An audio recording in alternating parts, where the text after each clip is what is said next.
के संविधान चौक में अर्धबल सेवा पास किए गए उम्मीदवारों की तरफ से पिछले 2 महीनों से आमरण अनशन किया जा रहा था। आज 60 दिन बाद केंद्रीय सामाजिक न्याय राज्य मंत्री रामदास आठवले ने वर्चुअल कॉन्फ्रेंस लेकर अनशन छुड़वाया।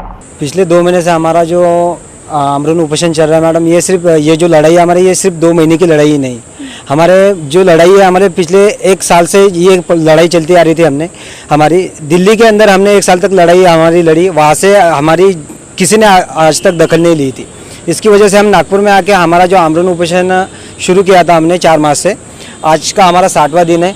लेकिन अभी तक या नागपुर का प्रशासन हो या नागपुर की जितने भी मंत्री हो या महाराष्ट्र के हो या भारत के हो, कोई भी मंत्री हो, उन्होंने अभी तक कोई दखल नहीं ली थी। लेकिन आज जो वीडियो कॉन्फ्रेंसिंग हो रही है आठवले साहब की तरफ से, उन्होंने हमें आश्वासन दिया है कि हम जो आपका जो मुद्दा है वो क्लियर टू क्लियर समझेंगे, उसके ऊपर अमित शाह जी से बात करेंगे और आपका जो आमरण उपोषण है वो उसके ऊपर भी चर्चा करके अगर कुछ हल निकलता है तो हम वो भी करने के लिए तैयार है। जी सर, रामदास आठवले साहब की मेहरबानी से वो भी हो जाएगा। अगर सर बोलेंगे कि हम आपका जो भी मुद्दा है और आपको जो भी न्याय देने की कोशिश करेंगे, वो करने के बाद हम तोड़ देंगे सर। मैम, ये लड़ाई हमारी पिछले 1 साल से ऐसी चलती आ रही है कि अगर हमको कोई टाइम देता था उतने टाइम तक हम शांत बैठ जाते हैं।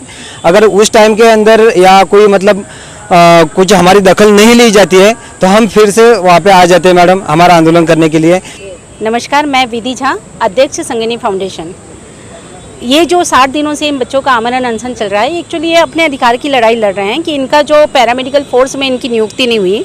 60,000 कुछ वैकेंसी थी और इसमें 55,000 का सिलेक्शन हुआ, 5,000 का नहीं हुआ है। इनका ये कहना है कि हम लोग मेडिकली भी फिट हैं और हमने हर एग्ज़ाम क्वालिफाइड कर लिए। अगर हमारा सिलेक्शन नहीं होता है तो हमारा एज बार हो जाएगा, तो फिर हम नौकरी के भी लायक नहीं रहेंगे। और जब इन लोगों ने नागपुर शहर में अपना कुपोषण चालू किया तो नेट के थ्रू या किस माध्यम से इन लोगों ने मेरे से कांटेक्ट किया।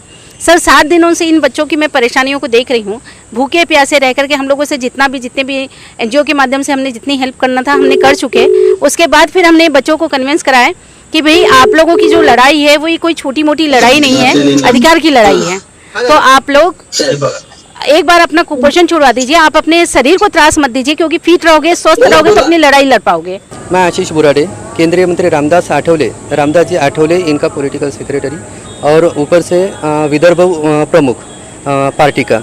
मैं जब से इनका उपोषण चालू हुआ, 4 मार्च को हम आए थे यहाँ पे, जब से इनका उपोषण चालू हुआ उसके बाद फिर इन्होंने हमसे रिक्वेस्ट किया कि साहब यहाँ पे एक बार विजिट देंगे। तो विजिट देंगे के बाद हम साहब के पास जब हम समस्या रखेंगे तब साहब हमारी समस्या का समाधान करेंगे। उसके लिए हमने साहब से कनेक्ट किया, साहब से कोऑर्डिनेट करने के बाद साहब ने इनसे आठवले साहब ने इनसे बात की है। उसके बाद फिर 19 तारीख को साहब आए तो कुछ कारणविवश यहाँ पे नहीं आ पाए थे साहब, लेकिन आज इनकी रिक्वेस्ट थी बच्चों की कि धूप ज़्यादा हो रही है तो उसके कारण हमको हमारा आमरण उपोषण छोड़वाना है। तो साहब ने आश्वासन दिए कि जब भी उपोषण छूटेगा, उपोषण छोड़ने के बाद हम आपको आपके डेलीगेट को दिल्ली बुलाएंगे और अमित शाह जी के पास लेके जाके आपके पूरी समस्या का समाधान करवाने की कोशिश करेंगे। उसी के सिलसिले में आज ये उपोषण छुड़वाने के लिए रामदास जी आठवले सामाजिक न्याय राज्य मंत्री भारत सरकार ये आज विधिवत वीडियो कॉन्फ्रेंसिंग के थ्रू उपोषण बच्चों का छुड़वा रहे हैं।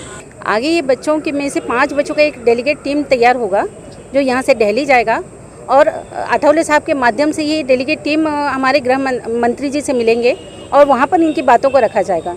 क्योंकि आमरण अनशन कोई एक इनका निदान नहीं था कि बच्चे यहाँ पर हैं। चूँकि नागपुर राजनीति का सबसे बड़ा गढ़ रहा है और बड़े दुख के बाद कहना पड़ रहा है कि यहाँ पर इन बच्चों की किसी ने आकर के सूद भी नहीं ली कि ये बच्चे किस हालत में जी रहे हैं। इतनी गर्मी पड़ रही है सर, इतना हीट वेव चल रहा है, इन बच्चों की हालत आप खुद देख रहे हैं। 60 दिन से ये बच्चे परेशान हैं। 4 मार्च से जब हम पहली बार यहाँ पर आए थे तब हमने इन बच्चों की हालत देखे थे और कोशिश किए थे हमने 19 तारीख को इनका अनशन टूट जाए, लेकिन कुछ गलतियाँ इनकी तरफ से भी हुई, इसलिए ये अनशन इतना लंबा चला गया है। और मैंने आशीष सर के माध्यम से, आशीष सर चूँकि समाज कल्याण मंत्रालय से जुड़े हैं, आठवले साहब के राइट हैंड हैं, तो सर ने ये बात आठवले सर तक के पहुँचाई और बाकी के लिए आशीष सर बताएंगे कि आगे इनका कैसे प्रोसीजर होगा करके। सर बताइए। एक्चुअली जैसा अभी आप सबके सामने अनशन तो छूट गया इनका, आज अपने अपने घर चले जाएंगे। उसके बाद फिर जैसे दिल्ली में नेक्स्ट वीक या 15 दिन के बाद जब साहब दिल्ली में रहेंगे तो अमित शाह जी से बात करेंगे और अमित शाह जी से बात करने के बाद इनका एक डेलीगेशन अमित शाह जी से मिलके अपना इनका पूरा समस्या उनके सामने रख के वहीं से हम समाधान करवाने की कोशिश करेंगे। जैसा कि आप लोगों ने सभी ने सुना, जब मिनिस्टर साहब ने बोला कि मैं गृह मंत्रालय के पास जाके इनकी समस्या निर्माण करने के लिए पूरा प्रयास करूँगा, तो उसी के तहत हम उनको इनके तरफ से साहब को डेली कंटिन्यू फॉलोअप लेते जाएंगे और अमित शाह जी के माध्यम से ये समस्या इनका समाधान हो, इस तरह की कोशिश करेंगे।